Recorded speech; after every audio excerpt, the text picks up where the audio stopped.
कि मंजिल उन्हें नहीं मिलती जिनके ख्वाब बड़े होते हैं। जी हाँ मेरे दोस्तों, मंजिल उन्हें नहीं मिलती जिनके ख्वाब बड़े होते हैं और मंजिल उन्हें मिलती है जो अपने जिद पर अड़े होते हैं। नमस्कार दोस्तों, स्वागत है आप सभी का आपके अपने इस यूट्यूब चैनल स्मार्ट एकेडमी 1 पर। दोस्तों इस वीडियो में हम देखेंगे क्लास 12th हिंदी। जी हाँ दोस्तों, यूपी बोर्ड एग्जाम के लिए क्लास 12th हिंदी के अंतर्गत संस्कृत से 5 ऐसे इंपॉर्टेंट श्लोक, उनके अनुवाद सहित, जो कि दोस्तों आपके आने वाले बोर्ड एग्जाम के लिए बहुत ही ज्यादा इंपॉर्टेंट होने वाले हैं। दोस्तों आपका एक इस टाइप से श्लोक आता है क्लास 12th हिंदी के अंतर्गत, वो भी दोस्तों आपका संस्कृत में, ठीक है। अब वहां पर आपको श्लोक दिया रहता है और उसमें कहा जाता है कि इसका संदर्भ सहित अनुवाद करिए। तो दोस्तों 5 श्लोक मैं आपको बताने वाला हूं, उनके संदर्भ सहित और अनुवाद करके, ठीक है। तो आपको वीडियो को अंत तक देखना है और आप अगर ये वीडियो देख लेते हैं तो आपका जो 7 नंबर का ये श्लोक पूछा जाता है, आपके 7 अंक दोस्तों बिल्कुल क्लियर हो जाएंगे। जी हाँ दोस्तों, 7 अंकों के लिए पूछे जाते हैं, ठीक है। तो चलिए शुरू करते हैं और यदि वीडियो अच्छा लगे तो लाइक कर दीजिएगा और चैनल पर नए हैं तो सब्सक्राइब जरूर कर लीजिएगा ताकि आपको ऐसे इंपॉर्टेंट वीडियो का नोटिफिकेशन मिलता रहे। देखिए यहां पर हमारा पहला जो श्लोक है दोस्तों, पहला श्लोक हमने बहुत ही ज्यादा इंपॉर्टेंट सेलेक्ट किया है। ये दोस्तों आपके बोर्ड एग्जाम में आप देख सकते हैं कई बार आ चुका है, ठीक है। देखिए है भाषासु मुख्या मधुरा दिव्या गीर्वाण भारती तस्या ही मधुरम काव्यम तस्मादपि सुभाषितम। देखिए काफी अच्छा श्लोक है। आपको इस टाइप से जब बोर्ड एग्जाम में आ जाए तो देखिए करना क्या है, किस टाइप से आपको अपने कॉपी में लिखना है, यानी दोस्तों आपको बोर्ड एग्जाम की कॉपी में किस प्रकार से इसको सॉल्व करना है।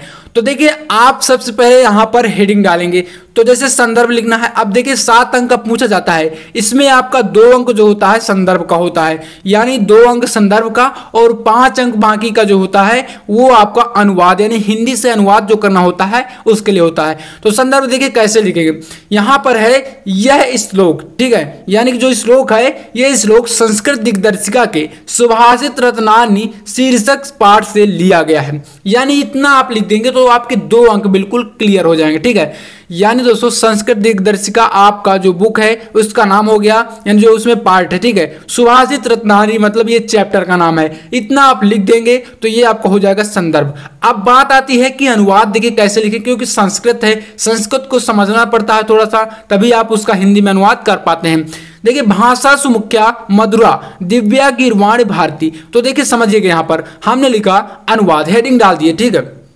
अब वहां पर दोस्तों आप लोग ध्यान दीजिएगा कि जो संस्कृत जैसे यहां पर मैंने रेड पेन का यूज किया है, ग्रीन पेन, ये आपको वहां पर नहीं यूज करना है। आप ओनली दोस्तों वहां पर ब्लैक पेन और ब्लू पेन 2 ही पेन का यूज करिएगा, ठीक है। तो यहां पर आपने डाला हेडिंग अनुवाद, यानी कि आपको 7 नंबर इतने में ही मिल जाएंगे अगर आप अच्छे तरीके से करते। देखिए कितना शॉर्ट है और 7 अंकों का, ठीक है। तो हमने संदर्भ लिखा, अनुवाद का जब नंबर आए तो देखिए अनुवाद डाल देना है हेडिंग में और आपको अंडरलाइन थोड़ा सा कर देना है। देखिए किस प्रकार लिखना है, भाषाओं में संस्कृत सबसे प्रधान और अलौकिक है, मतलब भाषा सुमुख्या मधुरा दिव्या गीर्वाण भारती तस्या ही मधुरम काव्यम तस्मादपि सुभाषितम। यानी भाषाओं में संस्कृत ऐसी भाषा है जो सबसे प्रधान है। आप सभी जानते हैं कि संस्कृत जो है दोस्तों हमारे देश की प्राचीन भाषा है, ठीक है। संस्कृत दोस्तों हमारे भारत देश की सबसे प्राचीन भाषा है। इसे देवताओं की भाषा भी बोला जाता है, ठीक है। तो भाषाओं में संस्कृत ऐसी भाषा है जो सबसे प्रधान है और सबसे अलौकिक है, मतलब सबसे सुंदर है, ठीक है। इसमें सबसे अधिक उसका काव्य, यानी इसमें जो है उससे भी अधिक, यानी कि जो आपने यहां पर पढ़ा कि प्रधान और अलौकिक है, लेकिन उससे भी अधिक क्या है, उसका काव्य है। यानी जो काव्य आपके संस्कृत में होते हैं वो और अधिक सुंदर होते हैं और उससे अधिक है उसके सुंदर वचन और सूक्तियां, ठीक है। तस्मादपि सुभाषितम मतलब उससे भी अधिक क्या है, उसके सुंदर वचन हैं और सूक्तियां हैं। तो इतना आप अगर शॉर्ट में देखिए लिख देंगे यहां से यहां तक तो आपको 5 अंक मिल रहे हैं। तो क्या जाता है, आपको थोड़ा समझना ही तो है दोस्तों। देखिए 7 अंक कितना आसानी से आप ले सकते हैं, बस क्या करना है आपको अच्छी राइटिंग में और अच्छे तरीके से लिखना है। तो इस टाइप से आपको लिखना है। चलिए और दूसरा देखते हैं जो कि काफी इंपॉर्टेंट श्लोक आपके लिए होने वाला है। दूसरा है आपका काव्य शास्त्रेण काव्य शास्त्र विनोदेन कालो गच्छति धीमताम वसनेन चा मूर्खा नाम निद्रया कलहेनवा। ठीक है, ये काफी इंपॉर्टेंट श्लोक है आपके बोर्ड एग्जाम की दृष्टि से, कई बार बोर्ड एग्जाम में आ चुका है। ठीक है, तो देखिए आपको संदर्भ तो यही लिख देना है क्योंकि आपके उसी चैप्टर से। ठीक है, संदर्भ आपको सेम इसी टाइप से लिखना है, भले कोई भी चैप्टर बदल जाए या कोई मतलब, तो ये तो यही रहेगा। देखिए संस्कृत दिग्दर्शिका से रहेगा। ठीक है, सुभाषित रत्नानी इसकी जगह पर कोई चैप्टर हो सकता है, तो आपको तैयार कर लेना है। तो यहाँ पर मैं 5 वैसे भी आपको बता ही रहा हूँ, तो ये क्या है, इसी चैप्टर्स हैं, तो यहाँ पर आपका संदर्भ जो है वैसा ही रहेगा। बात आती है अनुवाद की, तो देखिए अनुवाद कैसे करना है।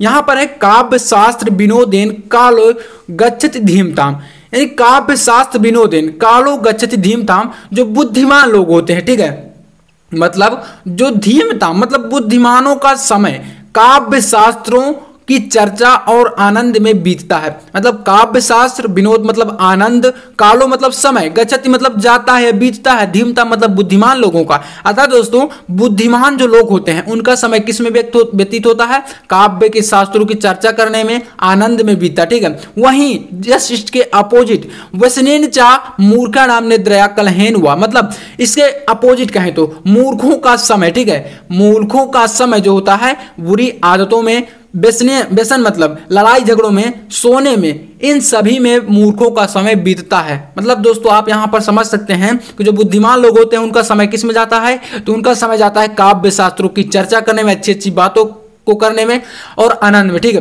वहीं दोस्तों इसके अपोजिट जो मूर्ख होते हैं उनका समय किस में व्यतीत होता है, बुरी आदतों में, सोने में, लड़ाई झगड़ा करने में। इस टाइप से आपको देखिए कितना सिंपल है, आपको शॉर्ट में लिख देना है। आप एक बार समझ ही लेते हैं तो ये नहीं कि आपको इसी को लिखना है, आप समझ लेंगे तो आप अपने हिसाब से भी इसे लिख सकते हैं। ठीक है, तो ये काफी इंपॉर्टेंट श्लोक है आपके लिए होने वाला है, तो आपको इसे तैयार कर लेना है। नेक्स्ट है आपका तीसरा है, इसमें कहा गया है कि विद्या विवादाय धनम मदाय शक्ति परेशान परिपीडनाय खलस साधु विपरीत मेता ज्ञानाय दानाय चा रक्षणाय। अब देखिए इसका भी संदर्भ क्या होगा, आपका वही होगा जो मैंने आपको पहले बताया।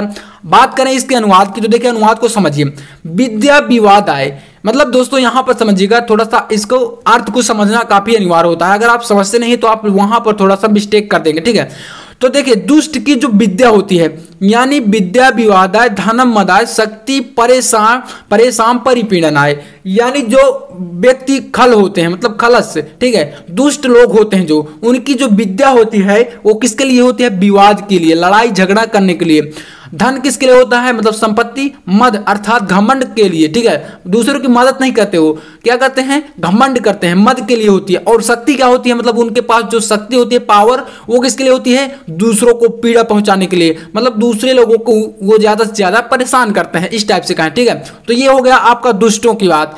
अब बात करें साधु मतलब सज्जन लोगों की, तो देखिए साधु विपरीत मतलब इसके विपरीत होते हैं सज्जन लोग। कैसे, तो देखिए इसके विपरीत सज्जन की जो विद्या होती है मतलब जो ज्ञान होता है वो दूसरों को और मतलब ज्ञान देते हैं, अच्छी बातें सिखाते हैं। वहीं धन क्या होता है, धन दूसरों को दान करने के लिए होता है, दूसरों की मदद करने के लिए होता है। शक्ति किसके लिए होती है, तो शक्ति दूसरों की रक्षा करने के लिए होती है। तो आई होप आप समझ गए होंगे। ठीक है, दुष्ट की विद्या विवाद के लिए, धन किसके लिए, घमंड के लिए, मद के लिए, और शक्ति दूसरों को पीड़ा पहुंचाने के लिए होती है। वहीं इसके विपरीत सज्जन की जो विद्या होती है ज्ञान के लिए, धन क्या होता है, दान के लिए, और शक्ति दूसरों की रक्षा करने के लिए होती है। ठीक है, तो इस टाइप से आपको दोस्तों इसका करना है अनुवाद हिंदी में। ठीक है, और संदर्भ तो आप समझ ही गए होंगे। तो चलिए चौथा और इंपॉर्टेंट श्लोक देख लेते हैं। 5 श्लोक है, पांचों को आपको तैयार कर लेना है आज से ही बिल्कुल। और आप समझ लीजिए इनमें से एक आपका 100% आएगा। इस 5 के अलावा आप एक भी नहीं तैयार करेंगे तब भी दोस्तों आप 7 अंक बिल्कुल पाएंगे, कहीं नहीं आपके जाने वाले हैं 7 अंक। तो चलिए देखते हैं चौथा श्लोक। देखिए चौथा आपका श्लोक है, इसमें कहा गया है कि उदेति सविता ताम्रम एवास्तमेति चा संपत्त्यो चा विपत्त्यो चा महत्मेक रूपता। ठीक है, समझिए थोड़ा सा इसका संदर्भ आपको उसी टाइप से लिखना है कि यह क्या है, आपका संस्कृत दिग्दर्शिका से लिया गया है और सुभाषित रत्नानी शीर्षक के पाठ से अवतरित है या लिया गया। ठीक है, संदर्भ हो गया। बात करें इसके अनुवाद की जो कि मेन है आपका 5 अंकों के लिए, तो देखिए कैसे करना है आपको।